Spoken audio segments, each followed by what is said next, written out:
Sos! Hindi ako ipinanganak kahapon para hindi malaman itong mga ganitong usapan.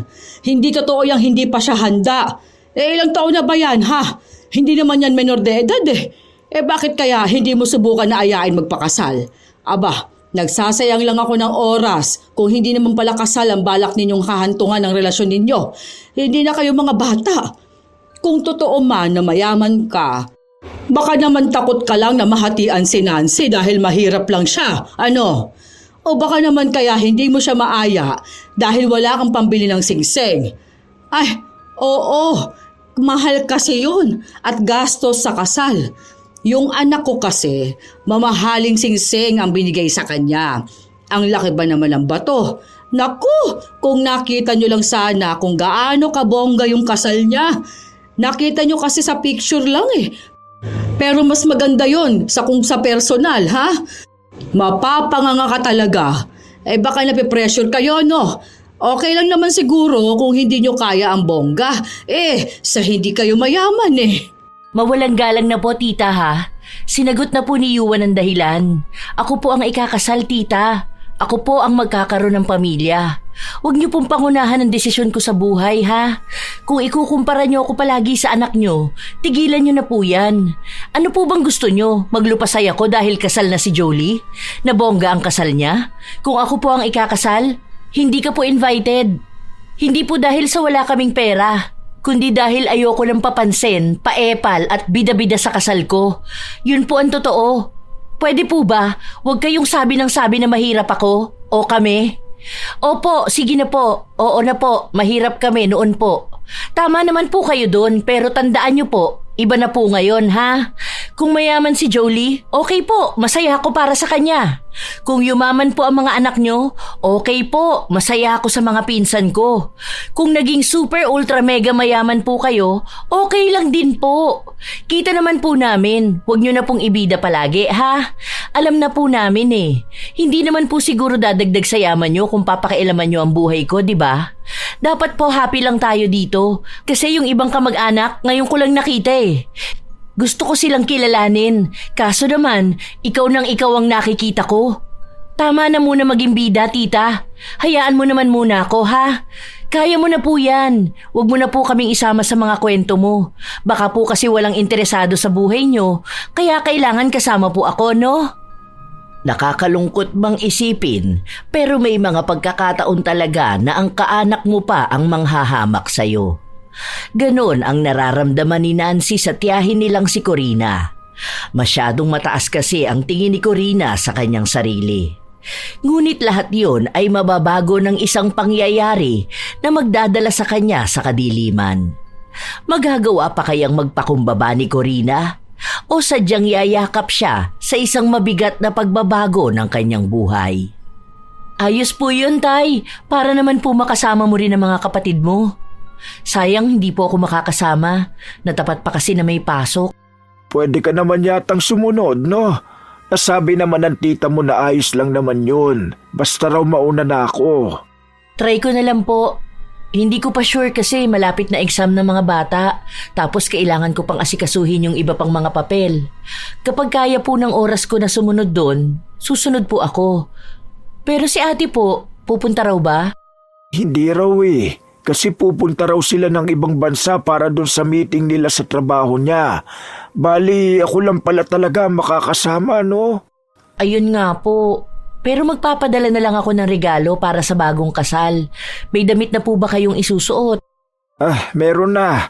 Di ba nung nakaraan nagbigay ka sa akin ng pera? Ayun ang pinambili ko, pati ng bagong sapatos. Bumili na rin ako ng regalo. Ayos na po pala ang lahat, Tay eh. Magwi-withdraw na lang ako bukas para may maipadala akong pera sa'yo. Bukas na lang po siguro ng gabi kayo lumuwas para po maipadala ko rin yung regalo ko. Oo, yun nga rin ang sabi ko sa tita mo eh. O siya, mag-aayos na lang muna ako ng mga damit na dadaling ko, ha? Alam mo, natutuwa nga ako dahil akalain mo yun. Ikakasal na pala si Julie. Samantalang noon, ang bata pa noon. Tapos palaging kumakain ng kulangot niya. Kaya nga, Tay. Ako na lang yata ang hindi pa ikinakasal sa aming magpipinsan, ha? Sa mga kaedad ko ba? Si ate kasi naikasal na rin eh. Kaya nga tinatanong nga sa akin kung ikakasal ka na ba. Ang sabi ko na lang hindi ko alam sa plano nyo ng nobyo mo.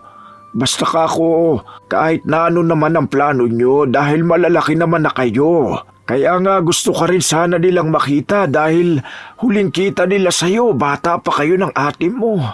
Sayang nga po. Kung hindi lang talaga importante yung lesson ngayon, baka nag-file na lang din ako ng leave. May mga kamag-anak ako na hindi ko na ata mamukhaan. Pati mga pinsan na hindi pa nakikita. May pinag-uusapan nga sila na kapag daw umuwi yung anak ni Kuya Juben, baka magkaroon ng family reunion. Ayun, ayos po yung ganyan, Tay. Mas maganda po yan. Balitaan nyo na lang po ako para makapag-leave ako. Saka para din alam ni ate kung kailan din siya pwede. Sige po, Tay. Magpapahinga na po muna ako at antok na ako. Baka sa mukha ni Manuel ang tuwa dahil alam niyang makikita na naman niya ang kanyang mga kamag-anak. Matagal na rin kasi simula nang hindi sila nagsama-samang magkakapatid.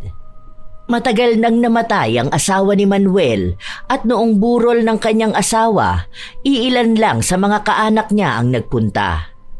7 silang magkakapatid pero 5 na lamang silang nabubuhay. Matatanda na rin kasi ang kanyang mga kapatid. May kanya-kanya na silang buhay kaya hindi ganon kadali na magkaroon sila ng oras para magsama-sama. Kaya nung nakatanggap siya ng imbitasyon sa kasal ng pamangkin, agad siyang pumayag. Nang sumapit na ang araw ng pagpunta ni Manuel sa bahay ng kapatid, nakita niya kung gaano na nga ba ito kaasensado. Nakakatuwa naman, Corina. Ang laki na ng bahay mo sino na lang ba kayong nakatira rito? 3 na lang kami. Asawa ko tapos bunso ko. Hindi ba makakasama mga anak mo? O susunod na lang sila? Hindi kaya Si Nancy kasi may klase siya. Exam daw ng mga bata. Pero nagpadala siya ng regalo. Ganon? Buti sapat yung kita ni Nancy. Ang baba ata ng sahod ng teacher, ano? Tapos grade 1 lang ang tinuturuan niya. Okay lang naman. Hindi naman din magasto sa bahay. Tapos yung panganay ko nagpapadala naman din ng pang-grocery. Hindi pa ba ikakasal yun si Nancy? Ilang taon na siya? Yung pa rin bang boyfriend niya? Baka naman wala siyang balak pakasalan ng lalaki. Ano bang trabaho ng lalaki? Yung anak ko kasi, halos mag-iisang taon pa lang sila pero ikinasal na. Oh, ang ganda ng trabaho ng lalaki. Piloto yun. Ang laki ng sahod. Siya nga lahat gagastos dito sa kasal. Hindi ko alam. Hindi ko naman siya pinipilit na magpakasal na. Mag-4 na taon na yata sila May-ari ng hardware yung nobyo ni Nancy. Mabait din yun. Chinese ba? Hindi naman purong Chinese. Kasi yung nanay niya Pilipina. Ay, ganon? Alam mo kuya, malabo yan pakasalan. Sinasayang niya lang ang oras niya sa lalaki na yon. Dahil baka gusto ng mga magulang no na Chinese din na maging asawa niya. Alam mo naman sa mga ganyan, di ba? O baka naman may ibang gustong ipakasal sa lalaki. Kausapin mo si Nancy para hindi siya tumandang dalaga kapag nagkataon. Aba, ilang taon na siya wala pa rin siyang anak? Hindi naman siguro. Gusto naman siya ng mga magulang nung nobyo niya. Hindi ko kasi nakakausap yan si Nancy. Palagi kasing busy. Minsan kapag mag-reply sa akin ilang araw pa. Kung sumama sana siya rito, makikita niya kung gaano kaganda ang kasal ng anak ko. Ay, makikita rin naman niya yun sa mga picture. Bongga ng gown ni Julie. Alam ko, halos kalahating milyon ata ang gastos doon. Ganong kagalante magiging asawa niya. Kung nandito si Nancy, aba, baka mainggit yun. Kasi hindi ba, si ate niya hindi naman bongga ang naging kasal? Kaya dapat sabihan mo na siya ngayon pa lang na dapat ang aasawahin niya katulad nito sa anak ko. Ay, kapag mga ganyan kasi hindi ako nakikialam sa kanila. Kung mahal nila ang isa't isa, yun ang pakasalan nila. Wala naman na yan sa mahal ng gasto sa kasal Basta palagi kong sinasabi sa kanila na dapat ang piliin nilang lalaki yung responsable. Yung kayang maging asawa at ama sa magiging anak nila. Si kuya, nagpapatawa pa ata. lumagawain na yung ganyan. Magpapakasal dahil sa mahal lang. Sa ngayon, dapat kahit hindi mo ganun kamahal basta may pera. Hindi ka naman pasasayahin ng pagmamahal lang ano. Oh, siya, doon ka na pala magkwarto ha. Kita mo yon sa tabi ng banyo. Ayon, doon ka na lang. Pahinga ka na. Nakakapagod yan bukas. Maliit na silid lang ang pinagtulugan ni Manuel. Wala namang problema doon dahil sanay naman siya. Habang ang iilan nilang mga kamag-anak na may kaya sa buhay, pinatulog sa mas magandang kwarto. Hindi naman sumama ang loob ni Manuel dahil naiintindihan niyang mahirap pa rin ang tingin sa kanya ng mga kaanak niya. Noon kasi, siya talaga ang pinakamahirap sa kanilang magkakapatid. Hindi siya nakapagtapos ng pag-aaral, tapos ay tumira sila sa maliit na bahay. Tinaguyod niya ang kanyang pamilya. Nung magkaroon na ng trabaho ang dalawa niyang anak, doon lang sila nakaangat sa buhay. Hindi pa sila ganon kayaman katulad ni Corina, pero hindi na sila mahirap katulad noon. Kinabukasan, maagang nagising si Manuel. Balak na sana niyang maligo para magbihis, pero pinigilan siya ng kanyang kapatid. Huwag mong gamitin yan, kuya. Doon ka sa kabilang banyo. Alam mo yung sa kusina. Meron doon pinto, tapos labas ka doon. Makikita mo na doon yung isa pang CR. Gagamitin kasi ni na Carol yung CR na yan eh. Oo, sige lang. Saglit lang din naman akong maliligo. Hindi na nagreklamo si Manuel. Sinunod niya na lang ang sinabi ng kanyang kapatid. Nung nakaayos na siya, pinalagay sa isang sasakyan ang lahat ng regalo. Tapos noon ay sumakay na rin ang iba. Kuya, sa kanila ka na sumabay ha. Hindi na kita isasama sa simbahan. Diretso ka na sa reception. Tapos pagpunta mo doon, hanapin mo si Carlota. Sabi mo ikaw yung tinutukoy ko sa kanya na kapatid kong galing lang Laguna. Sige na, aalis na kami. Tumangulang si Manuel. Nang makita niya ang tinutukoy ng kapatid, agad siya nitong isinama sa kusina at tinuruan ng mga gagawin niya. Naatasan siya na maghugas ng mga plato at sinabi na kumain na muna siya bago magsimula dahil baka mamaya ay wala na silang oras pa. Doon nakaramdam ng lungkot si Manuel. Lumuwas pa siya para sa imbitasyon sa kanya sa kasal, pero hindi naman pala siya magiging bisita lang. Noong nagsisimula na ang kasiyahan, nasa loob lamang ng kusina si Manuel. Siya ang nag-aasikaso ng mga pagkain na ilalabas at mga iluluto na dagdag sa handa. Siya rin ang naghuhugas ng plato.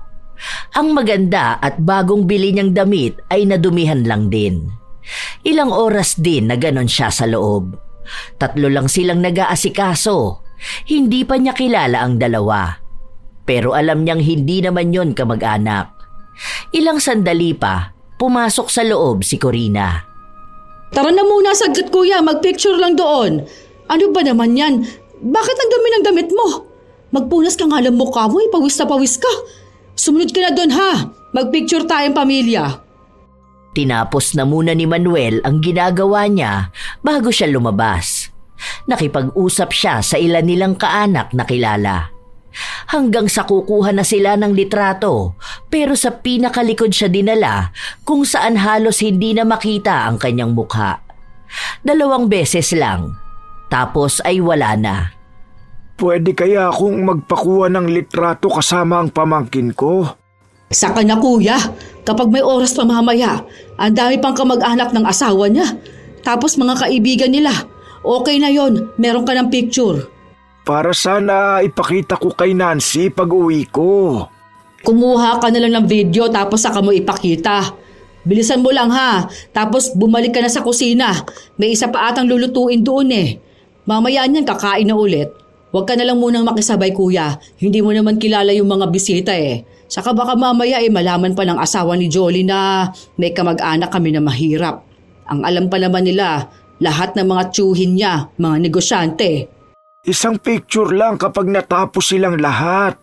Ang tigas naman na ulo mo kuya eh. Hindi naman ikaw ang nagbayad ng photographer eh. Magpasalamat ka na lang na in-invite ka namin. Kung hindi lang nagsabi si Jolly, hindi na sana ako magsasabi sa'yo eh. Sige na, doon ka na. Doon lang nakaramdam ng sama ng loob si Manuel. Hindi niya napigilan ang sarili na maluha habang nasa kusina siya at naghuhugas ng plato. Hindi niya rin naman malapitan ng pamangkin dahil abala ito sa dami ng kanyang bisita. Kapag naman lalapit si Manuel, agad siyang pinipigilan ng kapatid. Ang ilan nilang kamag-anak, bibihira lang kung kausapin si Manuel. Ang akala nila ay uutang ito o hihirit ng pera. Nang matapos ang kasal, umuwi na rin agad si Manuel. Hindi niya pinahalata sa kanyang anak ang sama ng loob na kanyang nararamdaman. Isang hapon, walang pasok si Nancy, kaya magkasama sila ng ama sa bahay. Bakit wala man lang ako makitang picture mo, Tay? Wala ba kayo solo ni Jolie? Isa lang nakita ko yung kasama niyo yung mga kapatid at mga kamag-anak niyo. Kaso naman ang layo mo. Hindi ako masyadong nagpakuha ng picture. Nahihiya ako Bakit ka naman mahihiya, Tay? Ang ganda kaya ng suot niyo.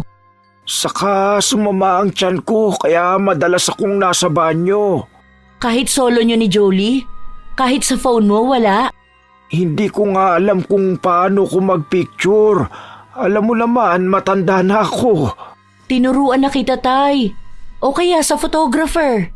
Ganon sa ginawa nung kasal ni ate. Di ba may mga solo doon kahit na mga kamag-anak natin? Wala man lang talaga kahit isa? Hayaan mo na. Hindi naman na siguro mahalaga yun Picture lang naman yan Ang mahalaga nandun ako at nakita ko kung gaano kasaya si Jolie. Kumusta naman po ang mga kamag-anak nyo doon? Baka mamaya kung ano-ano na naman ang mga pinagsasabi nila sa'yo, ha? Wala naman. Isang araw lang naman kasi kami nagkita-kita. Ano namang sasabihin nila sa akin? Nagtanong lang sila tungkol sa inyo ng ate mo at kung bakit hindi kayo nagpunta. Saka yung palaging tanong kung kailan kayo kakasal. Ganun lang. Alam mo naman kung anong sinasabi ko kapag ano sila magtanong, di ba? Kumusta naman sa venue? Maganda naman po. Kita ko sa mga pictures parang ang bongga. Oo, mahal daw ang bayad nila dyan. Mayaman kasi yung lalaki. Hindi inamin ni Manuel kung anong nangyari. Maingat siya sa mga sagot niya dahil baka mabanggit niyang ginawa lang siyang katulong at hindi bisita. Kahit na ang imbitasyon na natanggap niya ay bilang bisita. Alam niya kasi na magagalit si Nancy kapag nalaman niya yon. Ayaw pa naman ni Nancy sa lahat ay yung inaapi siya at pumapayag siyang magpaapi.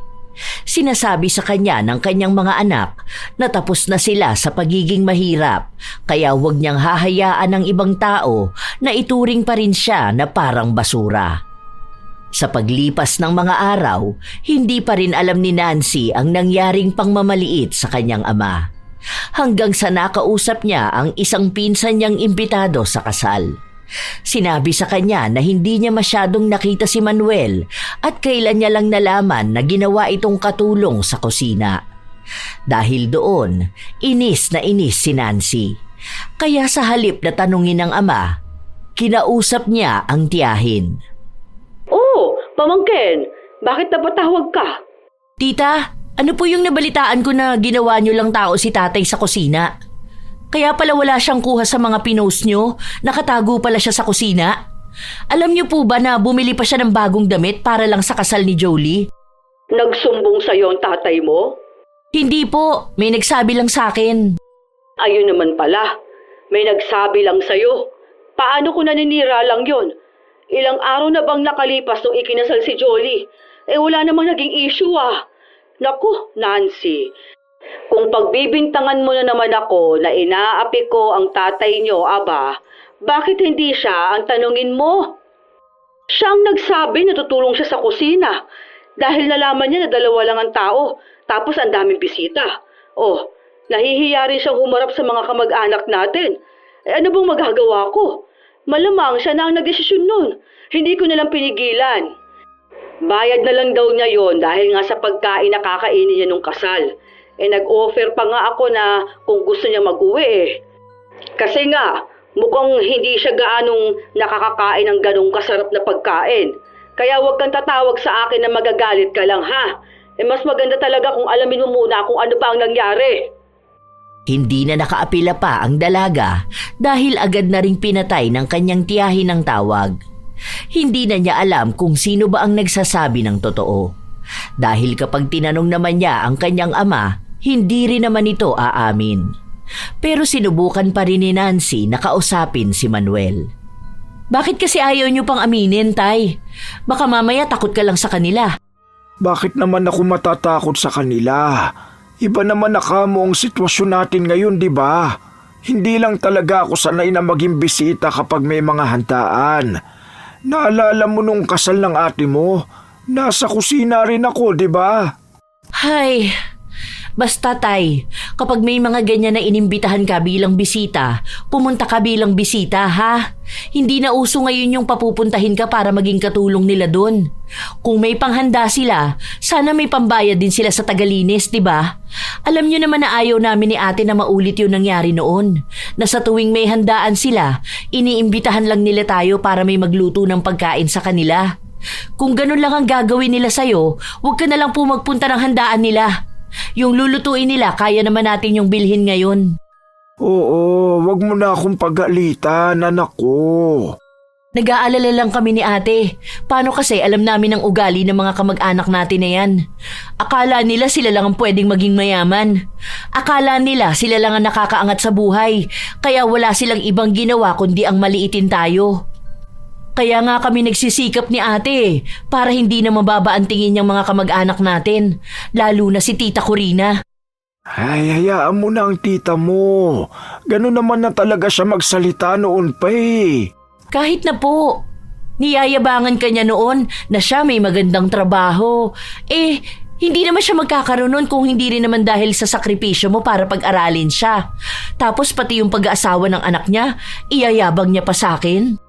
Hayaan mo na ha. Huwag ka nang ma-stress. Baka mamaya niyan kapag may family outing tayo, hindi ka sumama. May malaman lang ako na hindi maganda nung kasal ni Jolie. Ay nako, baka hindi talaga tayo pupunta. Hindi bali nang wag na makita mga kamag-anak, kesa naman ganun ang makakasalamuha. Di ba? Tila ba lumabas na ang mga nakatagong sama ng loob ni Nancy. Kahit kasi ilang taon na ang nakalipas, hindi niya pa rin nakakalimutan kung paano sila alipinin ng mga kamag-anak nila. Lalo na kapag may mga handaan, palaging sila ang nasa kusina at nagliligpit ng pinagkainan ng mga nakakaangat sa buhay nilang kaanak. Ilang linggo pa ang lumipas, si Corina naman ang bumisita sa kanilang bahay. Sinabi nito na bumili ng bahay si Jolie, malapit lang din kila Nancy. Merienda po muna kayo, tita. San po ulit yung bahay na binili ni Jolie? Pati po ba kayo titira doon? Diyan lang sa kanto. Alam mo yung kulay green na gate? Ayun ang binili niya.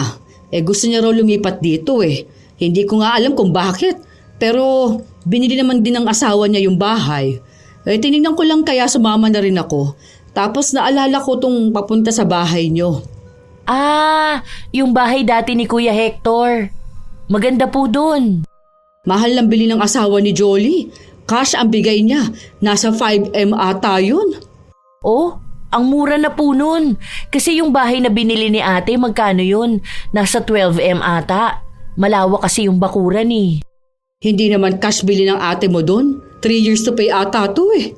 Kahit na po. 1 taon na lang bayad na yun. Yung asawa kasi ni Jolie, kahit pa 20M pa yung gustong ipabili ng anak ko, kaya niyang i-cash. Ikaw ba? Hindi ka pa binibilihan ng boyfriend mo ng bahay. Naku, huwag mo sabihin na kapag ikinasal kayo, dito kayo titira. Ang liit ng bahay na to ha? Medyo naayos na to kahit na paano. Naalala ko pa noon kapag umuulan, ang daming tulo ng bubong. Tapos laging pinapasok ng baha.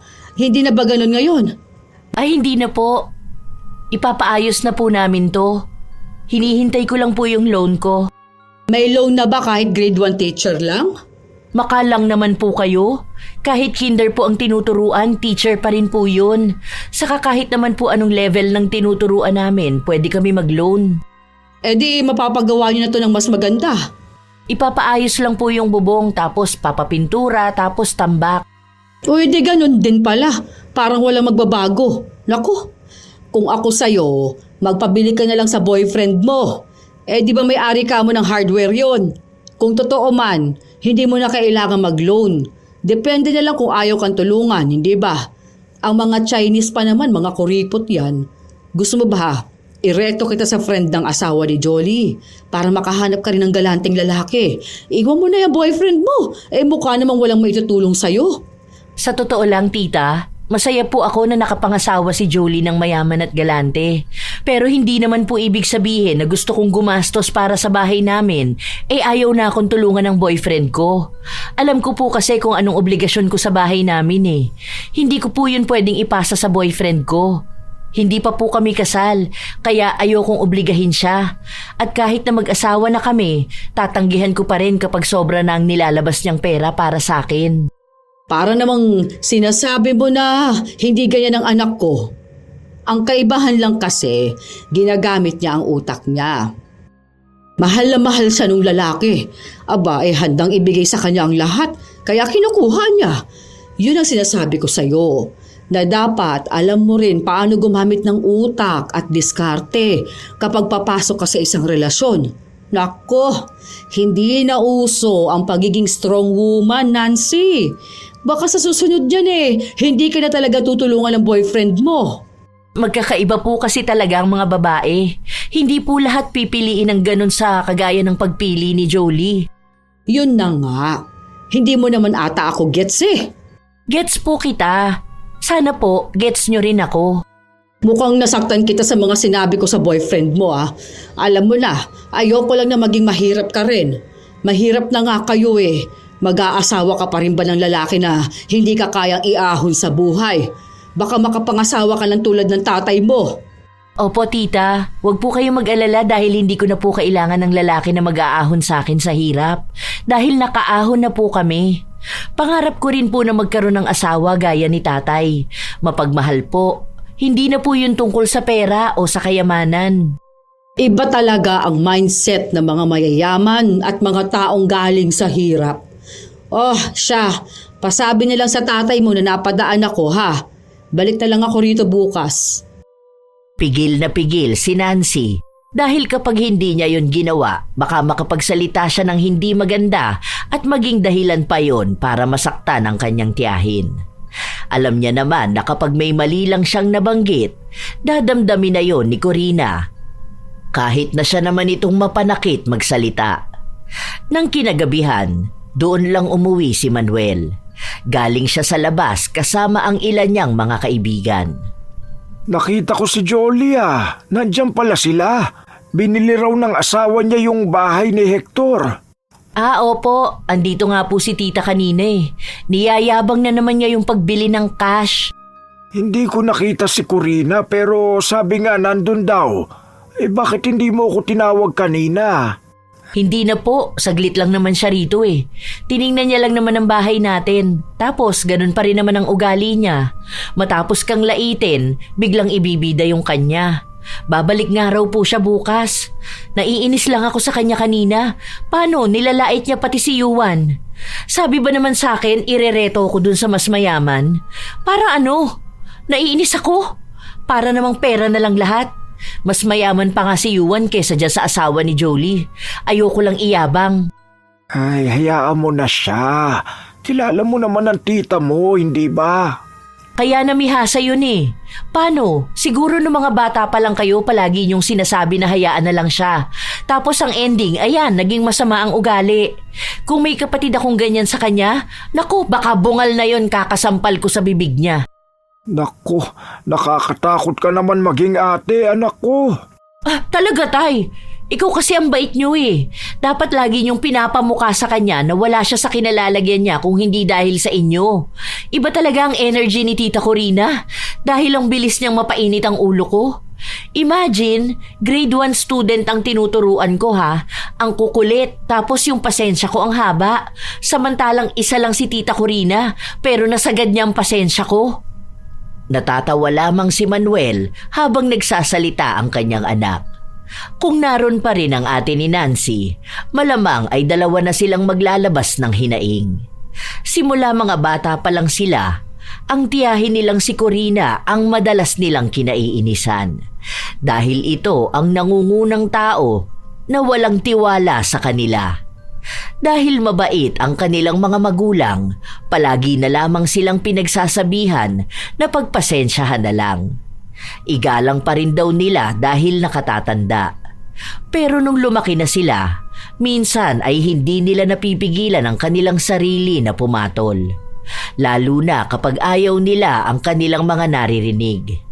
Kinabukasan, nasa loob lang ng kwarto si Nancy, habang ang kanyang ama ay naririnig niyang nakikipag-usap sa kapatid nito. Walang balak lumabas ang dalaga dahil alam niya na mapupunta na naman sa kanya ang atensyon ng tiyahin. Kaya nakinig na lang siya sa usapan nila. Sa susunod na buwan nga yung sa reunion. Ano, makakasama ba kayo? May ambagan kasi doon. Baka hindi nyo kayanin. Ang sabi naman ni Nancy, siya na raw ang bahala. Malaki ba sahod ng teacher? Naku, baka mamaya magkulang kayo ng pera ha? Hindi ko kayo mapapahiram. Alam mo naman na ayokong nagpapautang, hindi ba? Hindi naman ako uutang. May pera yun, saka ang ate niya. Sasamang rin si Yuan. Yung Chinese na mahirap. Ano yun, magpapalibre pa siya kay Nancy? Kaya nga ang sabi ko dyan sa anak mo na ako na magpapareto sa kanya. Nako, doon na lang siya sa mayaman. Ayan na naman siya. Hindi na natigilan. Susunod niyan, ibibida na naman niya ang asawa ni Jolie. Tapos yung boyfriend ng anak niya. Daig pa, bugaw. Kasi kung ganyan lang din naman na mapapangasawa niya, aba, hindi siya mabubuhay dyan. Huwag mo na pakialaman ang anak ko. Kung ako nga, hinahayaan lang sila eh. Hindi ba? Ang sa akin lang kasi, gusto ko naman na mapabuti siya. Ganun ba sa mga pinsan niya, sa mga anak ko? Kita mo naman ang mga post nila, hindi ba? Yung bunso ko, yung boyfriend doon mayaman. Kagagaling lang nila ng Thailand ditong nakaraan. Ang anak mo. Parang wala akong nakikita na post niya sa Facebook. Ano yun? Hindi man lang ba siya ginagala ng boyfriend niya? Ang kuruyipot, di ba? Yung asawa ni Jolie, nagbibigay yun sa akin ng pera. Yung asawa ba ng pangalay mo, nabigyan ka na ba ng pera? Hindi ko naman kailangan ng pera nila. Nagbibigay sila sa akin ng pangkain ko, sapat na yun. Masyado na akong matanda para maghangad pa ng sobra-sobrang pera. Naku, kung may pagkain sa hapag ko at healthy ang mga anak at apo ko, masaya na ako doon. Hindi ko na kailangan pa ng ginto o ano. Nasanay ka kasing maging mahirap, kuya. Kaya ganyan ka. Malamang, nasanay ka na ang isip mo lang kung may kakainin ka pa ba. O tapos hanggang ngayon dala mo pa rin. Hindi mo malang itinaas ang pangarap mo? O ano, gusto mo ba na hanggang dyan ka na lang? Ano bang mali sa buhay ko? Napagtapos ko na ng pag-aaral ang dalawa kong anak. May maganda na silang trabaho at maganda ang buhay nila. Ayun na mismo ang pangarap ko. Hindi ko na kailangang sobrahan pa. Ano bang gusto mo? Pangarapin kong magkaroon ng ilang daang libo sa bulsa ko? Ano namang gagawin ko sa pera? Ibibili ko ng pagkain? Meron naman akong nakakain sa bahay. Masaya yung panganay ko sa asawa niya. Hindi sila sobrang rangya pero hindi naman sila pinababayaan. Yung dalawa kong apo maayos naman, ano pa ba? Si Nancy masaya maging teacher. Yung boyfriend niya matagal na sila. Mayaman yun, hindi rin madamot. Ayoko lang hinga ng pera eh. Kapag binigyan ako, binabalik ko. Kung ikakasal sila, alam ko na nasa maayos na ang anak ko. Yun na mismo ang pangarap ko. Wala nang sobra. Ilang taon na ba ako?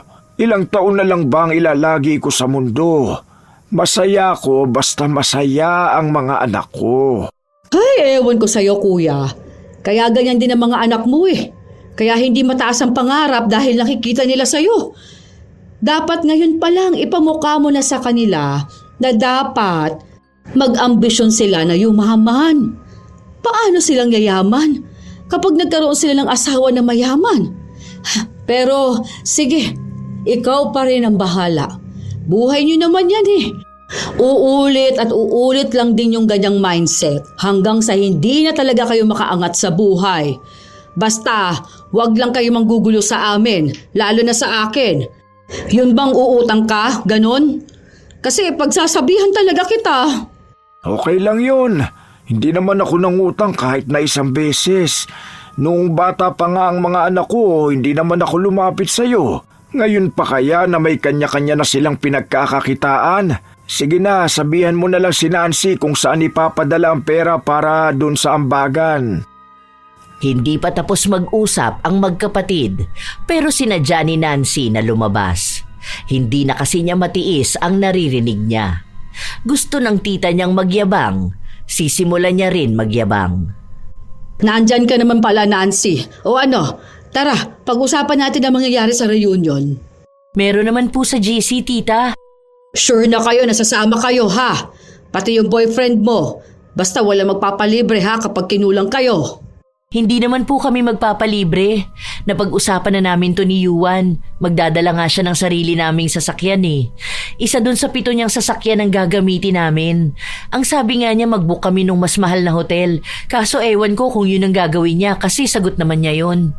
Baka kasi hindi tayo magkasya dun sa bahay na nirentahan. Nag-offer din pala siya na kung madadaanan natin yung resort na pag-aari niya, pwede daw tayo dun. Huwag ka mag-alala, tita. Kahit ata ilibre nun ng buong angka natin, mayaman pa rin siya. Eme, sige po, magsi-CR lang ako. Bakas ang inis sa mukha ni Corina dahil sa pagyayabang ni Nancy. Tunay naman ang mga sinabi ng dalaga. Hindi na dapat niya babanggitin ang mga salita na yon dahil napag-usapan nila ng nobyo, nasasabay na lang sila sa kung ano ang gusto ng karamihan ng kaanak ni Nancy. Sadyang niyabangan lang siya sa inasta ng kanyang tiyahin kaya sinabayan niya ito. Ilang araw pa ang lumipas, lahat sila ay naghahanda na sa paparating na reunion. Maging si Manuel ay nag-eempake na ng kanyang mga damit. Tay, kasya pa ba to dyan sa bag mo? Sabi ni ate pasabay daw to. Kanya to naiwan niya rito nung pumunta sila. Sige, ilapag mo dyan. Isisiksi ko na lang yan mamaya.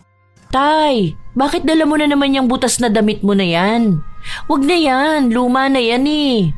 Tapos yung isa mong damit, pambahay mo lang yan dito. Bakit? Hindi ko ba pwedeng dalhin to? Hindi na ba ako magpapambahay doon?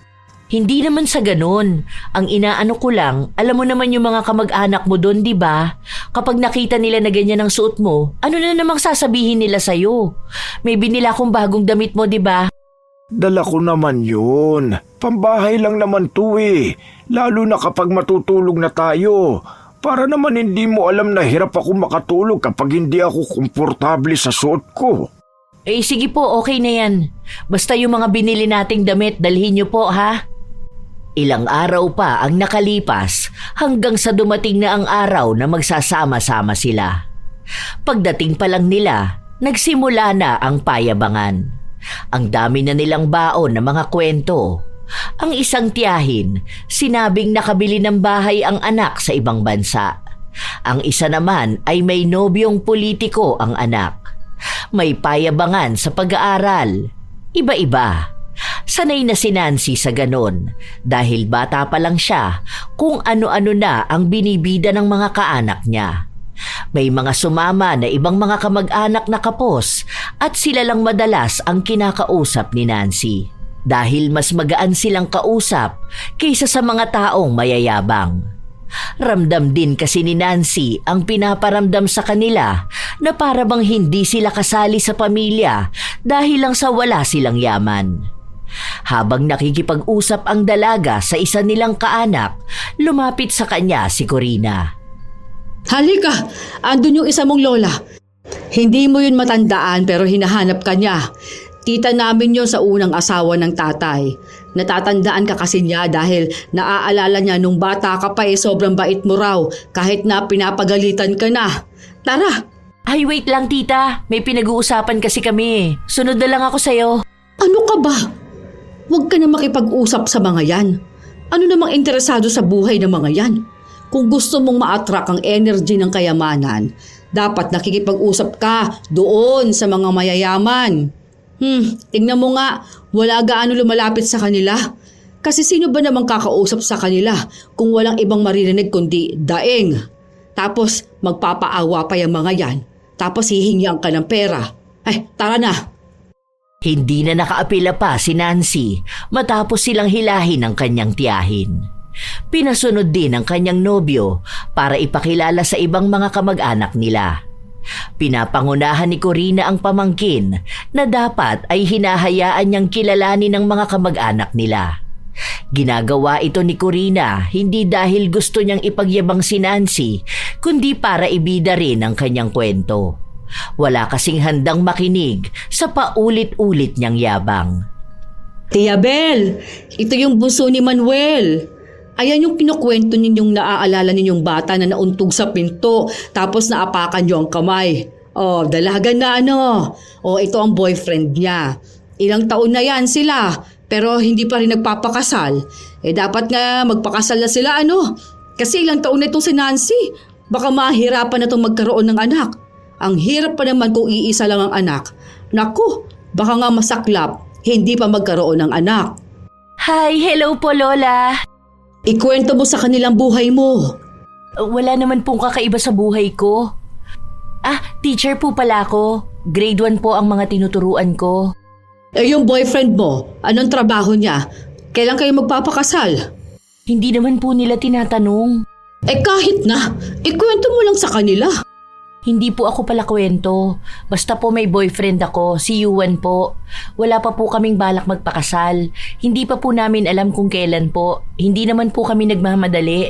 Ay, ikaw naman Yuan. Baka naman kasi hindi mo inaaya ng kasal itong pamangkin ko. Malamang ang sasabihin niya wala pa siyang balak magpakasal. Dahil bakit nga naman siya magpapakasal kung wala naman nag-aaya sa kanya? Oo nga naman. Bakit babae ang tinatanong kung kailan siya ikakasal? Kung dapat lalaki ang nagpaplano noon. Hindi naman totoo na ayaw na magpakasal pa ng mga babae, ano? Yung anak ko nga, ikinasal siya kasi gusto talaga ng asawa niya na siya ang makasama. Baka kasi hindi pa kayo sigurado sa isa't isa, ha? Hindi ba tanggap ng mga magulang mo ang relasyon mo kay Nancy? Ganun kasi ang mga Chinese eh. Nagsalita ang nobyo ni Nancy at sinabi na tanggap ng mga magulang niya si Nancy at sigurado na siya. Sadyang hindi niya lang pinipilit ang nobya na magpakasal kung hindi pa naman ito handa. Sus! Hindi ako ipinanganak kahapon para hindi malaman tong mga ganitong usapan. Hindi totoo yung hindi pa siya handa. Ilang taon na ba yan, ha? Hindi naman yan menor de edad eh. Bakit kaya hindi mo subukang ayaing magpakasal? Aba, nagsasayang lang kayo ng oras. Kung hindi naman pala kasal ang balak ninyong kahantungan ng relasyon ninyo. Hindi na kayo mga bata. Kung totoo man na mayaman ka, bakit takot ka na mahatian si Nancy dahil mahirap lang siya, ano? O baka naman kaya hindi mo siya maaya dahil wala kang pambili ng singsing. Ay, oo, mahal kasi yon. At gasto sa kasal. Yung anak ko kasi, mamahaling singsing ang ibinigay sa kanya. Ang laki ba naman ng bato? Naku, kung nakita nyo lang sana kung gaano kabongga yung kasal niya. Nakita nyo kasi sa picture lang, pero mas maganda yon sa kung sa personal.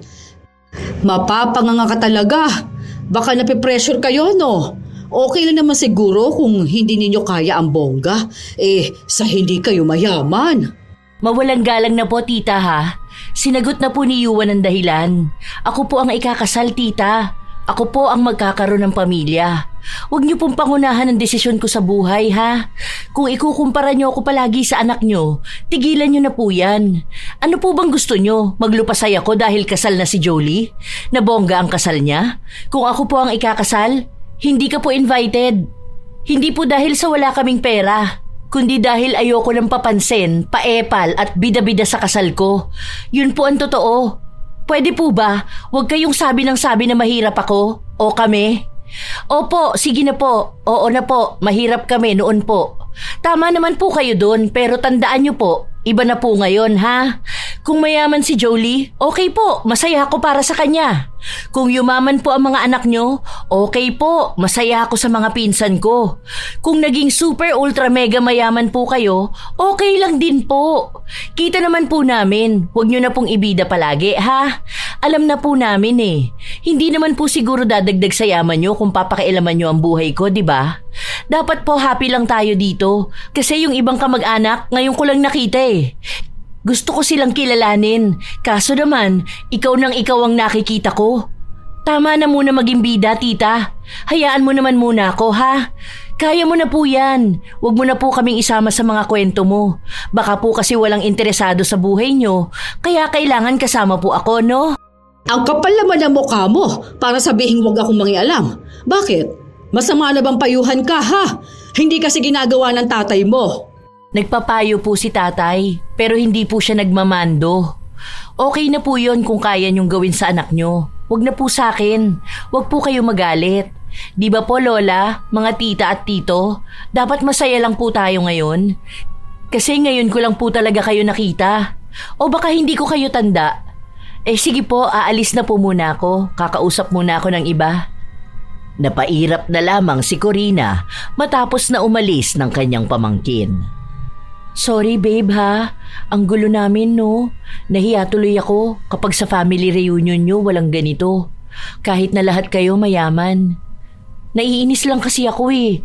Hindi ko na napigilan ang sarili kong makapagsalita. Tanong siya ng tanong kung kailan ako mag-aasawa. Siya pa mas nape-pressure buhay ko to. Pinakalma na lang ni Yuan ang kanyang nobya. Matapos noon ay nakipag-usap na ulit si Nancy sa mga kamag-anak nila na hindi niya kilala. Ang kanyang ama at ate naman ay may kanya-kanya ring ginagawa at kinakausap. Masaya naman sana kung wala lang isang tao na nagbibigay ng sakit ng ulo sa kanila. Nang kinagabihan, nasa loob na ng kwarto nila ang pamilya ni Nancy. Magpapahinga na sana sila pero biglang kumatok sa pinto nila si Corina at kinausap si Manuel. Hindi narinig ni Nancy kung ano ang usapan na yun pero lumabas ang kanilang ama at nagpaalam sa kanila na may gagawin lang sa labas.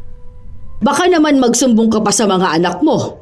Nagpapatulong lang naman ako na buhati ng mga bagahe namin. Ayoko kasi doon sa kwarto namin, ang liit. Ang sabi ko sa kanila, doon kami sa mas maganda, yung mas malaki sana. Kaso, kina Georgina naman binigay. Narinig ko kasi na sila na talaga nagbayad ng kwarto na yun. Ang aarte kamo nila. Dahil lang sa may kasama siyang kano. Akala mo naman kung sino siya Kaya lang naman yung nagpakasal sa kano dahil mapera. Naku, hindi naman din gwapo yung naging anak nila. May mas malakas pa rin ang dugo niya. Kaya ayun mukhang abnormal na bata. Napaka-arte pa nun. At ang yabang. Iniyayabang ba naman sa akin na may bagong bilis silang farm? Akala niya ata maiinggit ako sa kanya. Hindi naman niya pera ang pinambili nun, kundi pera nung kano. Nakakainis siya. Hayaan mo na. Ganyan ka rin naman magyabang. Hoy, hindi ako ganun kuya Nilulugar ko naman ang kayabangan ko. At totoo naman, ang niyayabang ko naman mga anak ko. Siya, anong iyayabang niya? Ang lalaki naman ito mga bagahin nyo. Bakit naman ganito ang dala nyo? 2 araw lang naman tayo Hindi ko yata kayang buhatin yan. Tawagin na lang natin yung mga mas bata sa akin. Tulog na nga sila Yung anak naman ni Juday, hindi yun pwede. Ang payat na nun tapos may sakit pa sa baga. Baka kapag pinagbuhat ko yun, biglang himatayin ako pa masisi. Yung asawa ba ni Jolie? Wala ba tong mga gulong? Nasira yung gulong kanina. Hindi pwede yung asawa ni Jolie, nakakahiya naman sa kanya, di ba?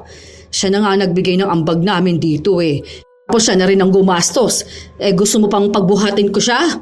Kaya mo na yan. Noon naman kargador ka sa palengke, hindi ba? Hindi ko kasi sigurado kung kaya ko pa ba Alam mo naman na matanda na ako. Huwag na lang kaya kayo lumipat ng kwarto. Andun na nga sila sa lilipatan namin. Mas maganda doon. Dali na, kaya mo yan. Ano ka ba naman? Babayaran na lang kita ng 50. Maghanap na lang tayo ng ibang pwedeng utusan. Wag na. Nagtanong na ako kanina Kaso ang mahal naman nilang maningil.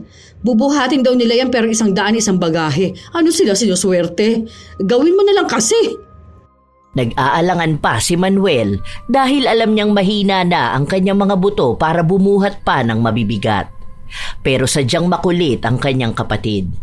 2 bagahe pa lang ang nabubuhat niya ay nakakaramdam na siya ng hingal at sakit sa kanyang balikat. Habang naglalakad sila, nakita sila ni Nancy. Labis ang pag-aalala ng dalaga sa kanyang ama at sa puntong lalapitan niya ang mga ito, bigla na lang bumagsak sa lupa si Manuel. Tumama ang ulo niya sa bato at dumagan pa sa kanya ang mabigat na maleta.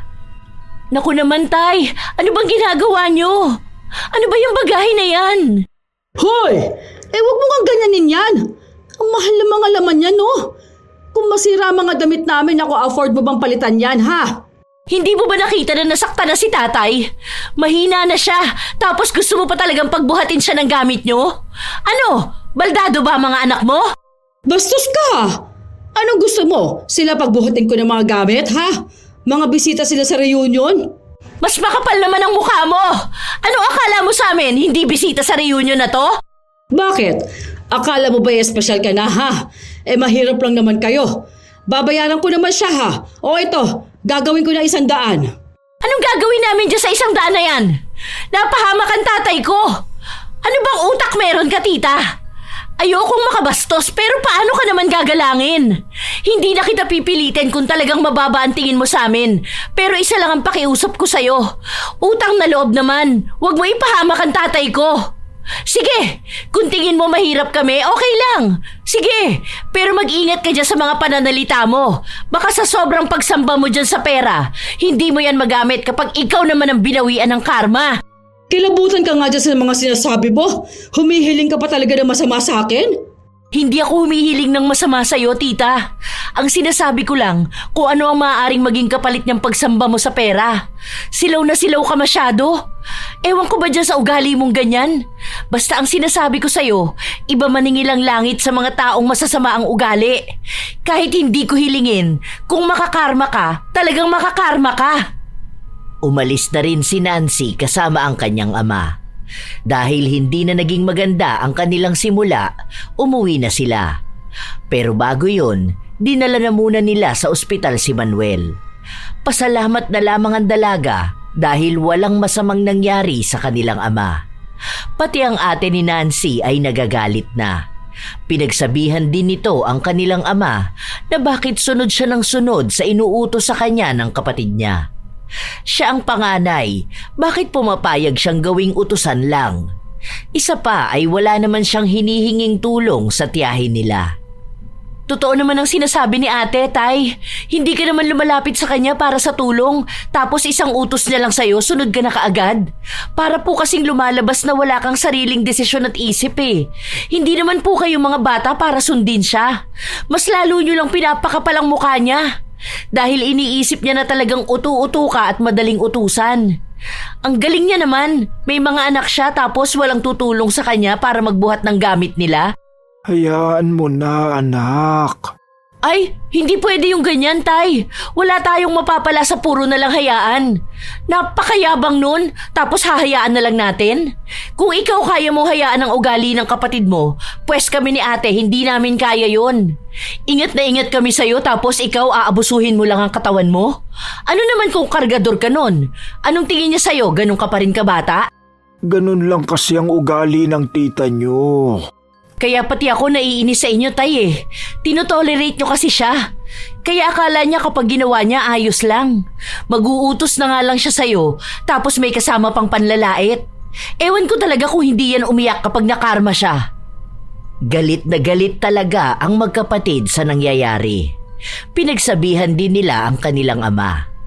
May mga kaanak silang tumatawag sa kanila dahil walang kaalam-alam sa tunay na dahilan kung bakit ba sila umuwi. Noong una, ang sabi ni Manuel ay wag na nilang ipaalam dahil masaya nga na magkakasama ang magkakamag-anak, pero mismong ate ni Nancy ang nagsabi ng tunay na dahilan. Matapos niyang sabihin yon ay umalis siya sa kanilang group chat na sinundan ni Nancy. Dahil sa pagbanggit ng pangalan ni Corina, galit na galit itong tumawag kay Nancy. Bakit naman ganun ang ate mo? Ang attitude niya, ha? Talagang sa GC pa? Anong gusto niyang iparating sa lahat? Tapos, magsasabi pa siya sa akin na mayabang ako? Hindi ako mayabang. Baka naiinggit lang siya sa akin. Tapos blinak pa ako. Kung hindi ba naman walang hiya? Bakit sa akin po kayo nagsusumbong? Akala niyo po ba mas kakampihan ko kayo kaysa sa ate ko? Tama lang naman po ang ginawa niya sa inyo. Sa totoo naman po talaga na mayabang kayo. Try niyo po magtanong dyan sa mga kasama niyo. Iisa lang po ang sasabihin nila. Parehas kayong sutil ng ate mo. Palibas ay wala kayong class. Squammy! Opo. Hilig din po naming tumahol ni ate. Mga askal kasi kami. Buwisit kayo! Hindi pa tapos magsalita si Corina ay pinatay na agad ni Nancy ang tawag. Dahil doon ay tinadtad din siya ng tawag at mensahe. Pero wala nang iba pang pakialam ang dalaga. Basta nakauwi na siya sa kanila. Hindi na niya kasalanan kung nasaktan ng tiyahin sa mga salitang sinabi niya. Ilang araw pa ang nakalipas, hindi pa rin makalimot si Corina sa mga nangyari. Panay pa rin siya tawag kay Nancy na hindi niya sinasagot. Kapag naman kay Manuel tatawag, hindi pinapayagan ni Nancy na sagutin. Dahil alam niyang kung ano-ano lang ang sasabihin ng tiyahin.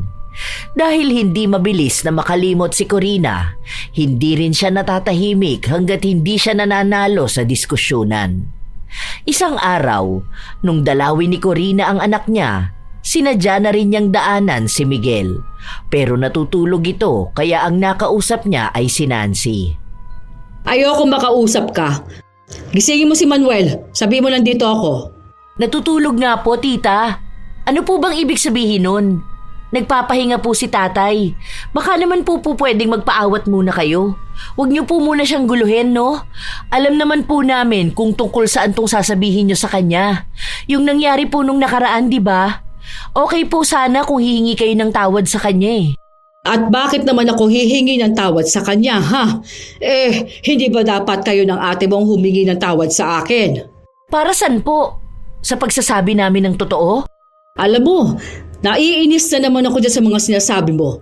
Kayo po kasi ang dapat na humingi ng tawad. Wala naman po sigurong masama kung magpapakumbaba po kayo, no? Para naman po sa kapatid nyo. Bilang kuya na lang po sana. Kasi bukod po sa sama ng loob sa panlalait nyo, nasaktan din po si tatay.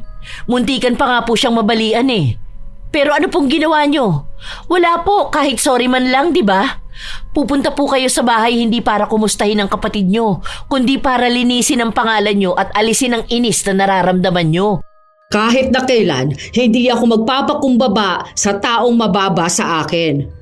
Oo, mas matanda siya sa akin, pero mas mayaman naman ako sa kanya. Ang dapat, siyang nagpapakumbaba sa akin. Paano kung dumating ang araw na kailanganin niya ako, ha? Paano siya makakalapit sa akin? Paano po kung kayo naman ang lumapit sa amin at humingi po ng tulong? Paano po kayo makakalapit sa amin kung masama po ang loob namin sa'yo? Kahit na kailan, hindi ako hihingi ng tulong sa inyo. Huwag po kayo magsasalita ng tapos, tita. Kaya kong magsalita ng tapos. Dahil bakit ako hihingi ng tulong sa taong wala namang pera at kakayahan, ha? Huwag ka magpatawa, Nancy. Hindi ko kakailanganin ang kakarampot ninyong pera. Mayaman kami, ha? Okay po. Tingnan na lang po natin sa mga susunod. Hindi pa rin naaalis kay Corina ang pagiging mahangin niya. Wala siyang ibang ginawa kundi ang ipagmalaki ang mga bagay na meron siya. Kahit na kaninong kamag-anak. Minsan, bigla na lang siyang bibisita sa bahay ng kapatid para lang ibalita kung anong mamahaling gamit ang binili ng kanyang anak. At nakikibalita sa kalagayan ni Nancy. Hanggang sa umabot na ang halos isang buwan, hindi nagpaparamdam si Corina. Medyo nagtataka ako. O baka ako lang. Hindi ko ata napapansin si Tita Corina. Ano yun, hindi ba siya bumibisita kay Jolly? Parang ang tahimik niya ngayon ah. Naninibago ko. Dumalaw ba siya sa bahay nang wala ako, Tay? Hindi ko alam. Hindi ko naman siya nakikita eh. Nung nakaraan napadaan ako sa bahay ni na Jolly. Nandoon naman siya kaso hindi niya ako kinausap eh. Paalis din kasi sila noon. Baka marami siyang ginagawa ngayon. Imposible naman yun. Kahit naman sobrang dami niyang ginagawa, talagang sisingit yun ng oras para magyabang. Kilala ko yun eh. Kahit mga bata pa lang kami, kahit ganun siya kalayo, gagawa siya ng paraan para tingnan ang buhay natin. Tapos manlalait siya sa may pasok ng kwento ng buhay niya. Tapos mga walang kwentang advice.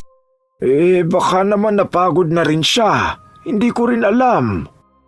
Masaya naman si Nancy na walang nangungulit sa kanya o walang nangmamaliit sa kanyang ama. Pero hindi pa rin maaalis ang pagtataka sa kanya. Kung hindi madaldal o maingay si Corina, malaki ang posibilidad na may kakaiba sa kanya. Yun ang nais na malaman ng dalaga. Sinubukan niyang magtanong kay Jolly pero wala siyang nakuhang sagot. Sinabi lang sa kanya na maraming inaasikaso ang kanyang ina. Hindi niya binanggit kung ano ba yun. Ilang araw pa ang nakalipas, nakatanggap sila ng balita tungkol kay Corina. Nalaman nila na meron itong diabetes. Kawawa naman si Corina. Baka kaya hindi yun nagpapakita dito at panay ang alis nila. Hindi man lang niya sinabi sa akin. Ang lapit ko na nga sa kanya eh. Yan na nga ang sinasabi ko. Kaya feeling ko may kakaiba kay Tita Corina eh. Hindi naman kasi ganun yun. Kahit na kailan hindi yun nanahimik. Bigla tuloy ako naawa sa kanya kahit na sobrang nakakainis ang ugali niya. Sandali nga pupuntahan ko sa kanila. Naku naman talaga yung kapatid ko na yan oh. Sama na ako, Tay. Pero mamaya na lang magluluto na muna ako. Magdala tayo dun. Kahit na may galit si Nancy sa kanyang tiyahin, hindi naman niya maaalis ang pag-aalala. Lalo na at kakaiba ang sakit nito. Alam niya na kahit na gaano pa karami ang pera ni Corina, hindi nito magagamot ang kanyang sakit. Nang puntahan nila si Corina sa bahay ng anak nito, ayaw niya namang magpakita. Sinabi niya lang sa anak na paalisin sila dahil wala siyang panahon para makipag-usap sa kahit na kanino. Inaasahan naman yun ni Nancy, lalo na't alam niyang ayaw na ayaw ng kanyang tiyahin na nakikita siyang mahina. Ngayon na may sakit na siya, hindi na niya kayang ipagmalaki ang mga bagay na meron siya. Tita, okay lang. Hindi naman kami nagpunta rito para awayin ka. Nagdala lang kami ng pagkain mo. Kukumustahin ka lang naman namin. Hayaan mo na muna, nak. Baka kailangan niya magpahinga eh. Huwag na lang nating istorbuhin. Kapag mga ganyang kasi ayaw niyang kinukulit siya. Tara na, umuwi na lang muna tayo. Hindi na nagpumilit pa ang dalaga. Hinayaan na lamang niya ang tiyahin. Ilang araw pa ang nakalipas, nakikibalita na lang sila kay Jolly. Maayos naman daw kahit paano si Corina. Ang problema lang nila ay ang gasto sa kanyang gamutan at ang pagpunta niya sa ospital. Noong nakaraang linggo daw kasi, ang laki ng ibinayad nila sa ospital. Ang laking perang nailabas nila. Ang bilis daw maubos ng pera ni Corina, lalo na at mahal ang kanyang mga gamot. Dagdag pa na maselan ang pagbubuntis ni Jolly. Bawal siya sa stress o labis na pag-iisip. Gumagastos din sila para maalagaan siya. Sunod-sunod din ang problemang nagdaan sa kanilang buhay. Yun na rin ang naging dahilan para gawin ni Corina ang isang bagay na sinabi niyang hindi niya gagawin kahit na anong mangyari. Isang gabi, pumunta siya sa bahay ni Nancy. Umupo na muna kayo, tita. Kukuha lang ako ng tubig. Ano po, kumusta naman po ang pakiramdam niyo? Dapat po hindi na kayo nagpunta sa bahay. Pwede naman pong kami na lang. Gabi na rin po oh. Oo nga. Ano nang nangyari sa gamutan mo? Ang laki ng ipinayat mo ah. Ibang-iba na ang itsura mo ngayon. Pati mga mata mo ang lalim. Halatang hindi ka nakakatulog ng maayos. Hindi ko alam kung sasabihin kong maayos o hindi. Minsan kasi, nakakaligtaan kong uminom ng gamot kasi nauubusan kami. Ang mahal naman kasi. Tapos, panay akong puyat dahil sa stress. Alam mo yun? Hindi na napahinga ang utak ko. Iniisip ko minsan, bakit parang wala akong kwenta? Stress pa si Jolly bawal nga sa kanya. Ilang beses siyang dinugo eh. munti ka ng makunan.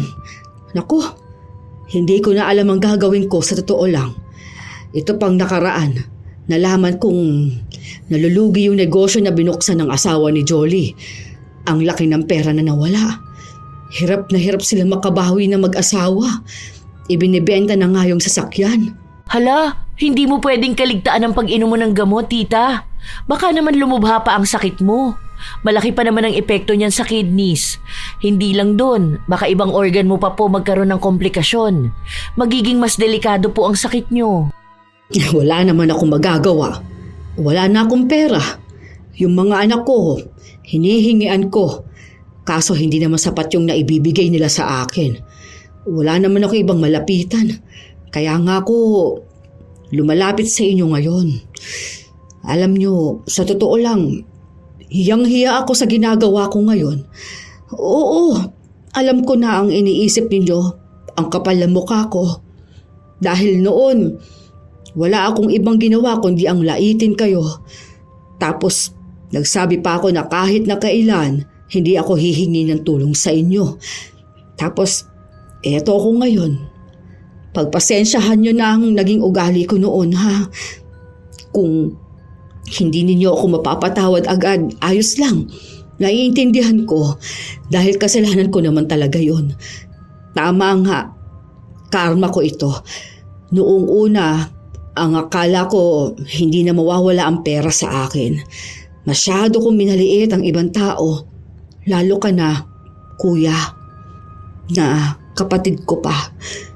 Tapos ngayon na sinisingil na ako sa kayabangan ko, wala naman na akong maipambayad. Ang hirap pala. Totoo pala na hindi lang sa pera iikot ang buhay ng isang tao.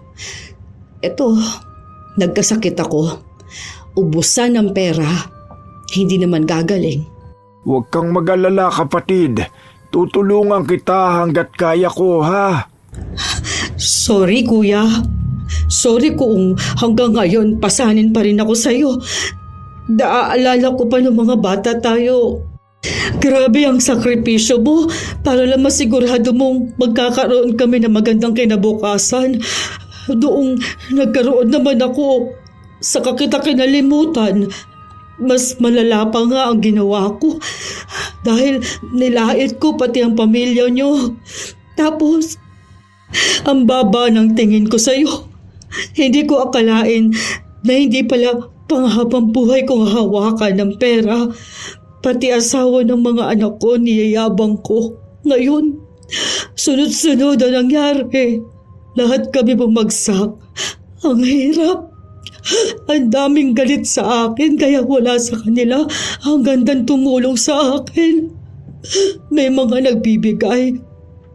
Pero hindi na pa sapat. Pasalamat pa rin ako sa kanila. Dahil alam ko at naiintindihan ko na sobrang hirap ng buhay ngayon. Ano bang gamot ang kailangan mo, tita? Bigay ka sa akin ng reseta mo, tapos papasama ako kay Yuan na bumili ng gamot. Para lang huwag kang lumaktaw ng inuman. Alam mo na isang laktaw lang ang laking epekto na nun sa katawan mo.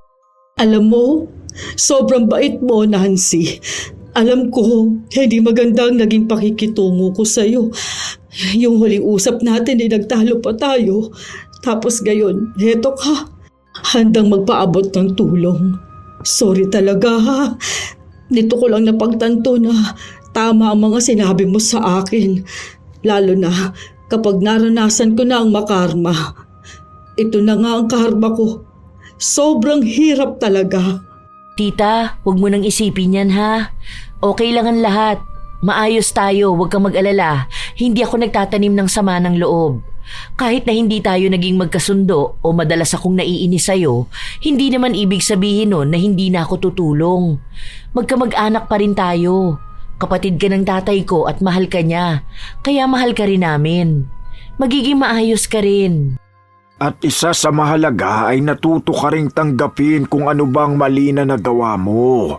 Karma man yan o sadyang may sakit ka, ang importante, hindi ka nawawala ng pag-asa at nagawa mong humingi ng tawad. Maraming salamat sa inyo. Hindi ko alam kung magagawa ko pang makabawi sa inyo. Noong una kasi talagang nag-aalangan akong lapitan kayo. Iniisip kong sa lahat ng kamag-anak, kayo ang pinaka-nasaktan ko. Tapos, noong lumapit ako, hindi man lang ako nakarinig ng masakit na salita mula sa inyo. Pinatawad niyo ako at pinakita ninyong handa ninyo akong tulungan. Salamat. Napakabuti niyo. Tunay talaga na dapat pinahahalagahan ng isang pamilya. Dahil sa huli, hindi naman talaga pera ang tunay na yaman, kundi ang samahan ng iisang dugo. Basta kapag kailangan mo ng tulong, nandito lang si Kuya ha. Katulad ng pangako ko sa iyo noon na hindi kita iiwan, na hindi kita pababayaan. Hanggat kaya ko, tutulungan kita dahil kapatid kita. Naging emosyonal ang magkapatid habang nag-uusap sila. Alam naman nila na matatanda na sila, na darating din ang oras na magpapaalam sila sa mundo. Pero hanggat magkasama sila, gusto ni Manuel na sulitin ang mga sandali. May mga bagay na hindi nila napagkakasunduan. Hindi naman yun dahilan para pabayaan niya ang kapatid. Kahit na ilang taon na sila, patuloy pa ring umiiral ang pagiging kuya ni Manuel. Gusto niyang tulungan ang kapatid sa abot ng kanyang makakaya. Nagpatuloy ang gamutan ni Corina habang ang isa sa tumutulong sa kanya ay sina Nancy. Dahil sa nangyari, nagkaroon din ng malaking pagbabago sa pag-uugali ni Corina. Hindi na siya katulad noon na lahat na lang ay ipagyayabang niya. Natuto na siyang magpakumbaba. May mga tao talagang nakakalimot sa tunay na halaga ng buhay. Akala nila dahil sila'y may pera, may karapatan na silang apak-apakan ang mas mababa sa kanila. Lahat gusto nilang ipagyabang. Ang bahay, sasakyan, damit at pati mga bagay na dapat sana'y hindi na kailangang ipamukha sa iba. Pero sa sobrang taas ng tingin sa sarili, nakalimutan na nilang maging makatao. Mayabang, mapagmataas, walang konsiderasyon sa damdamin ng iba. Kapag may problemang lumapit, mabilis silang humusga. Kahit na sino ang humingi ng tulong, mas inuuna pa nila ang yabang. Pero darating talaga ang panahon na babaliktad ang lahat. Ang taong nagsasabing hindi hihingi ng tulong, siya pa ang sa huli lalapit at hahangad ng tulong sa iba. Huwag maging mayabang at mapagmataas na tao kahit na gaano ka pa kayaman o kahit gaano pa kataas ang estado sa buhay. Dahil hindi mo alam kung hanggang kailan mo yan panghahawakan. Sa mundong ito, walang permanente. Lahat ay biglang nagbabago, lalo na kung may pagbabayaran kang karma. Isa itong klase ng paniningil na hindi nababayaran ng pera. Tandaan na hindi lahat ay kayang gamitan ng pera. Katulad na lamang ng buhay ng isang tao. May mga sakit na hindi kayang magamot ng limpak-limpak na salapi. Ang yaman ay hindi laging nakatuon sa magkano ang iyong hawak. Ito minsay tumutukoy sa koneksyon sa pamilya at kaanak. Tandaan na lamang na walang silbi ang pera kung ikaw naman ay may sakit. Walang saysay ang yaman kung kaaway mo naman ang iyong kadugo. Ang kayamanan ay nauubos, pero ang pagmamahal ng pamilya at ang kalusugang ibinigay ng Diyos, yan ang kayamanang walang kapalit. Kaya habang may oras pa, matutong magpakumbaba, magpasalamat at alagaan ang mga tunay na kayamanan na hindi nasusukat sa salapi. Mga apo, ang ating kwento ngayon ay tumatalakay sa yabang at karma. Wala mang kulam na naganap. Minsan talagang malupit maningil ang karma. Kilala nito kung sino ang kanyang babawian, na tiyak ay magpapaalala sa kanila kung gaano kahirap ang dinanas ng mga taong dati ay minamata nila. Kaya tandaan natin mga apo, na huwag iyayabang ang yaman na meron ka ngayon, dahil isang iglap lang ay kaya yang bawiin ng Diyos. Katulad ni Corina, Alam kong marami din kayong mga kamag-anak na mayabang at mapangmata. Ibahagi nyo naman yan kalakip ng inyong komento sa ating bagong kwento ngayon. Naway meron din kayong natutunan.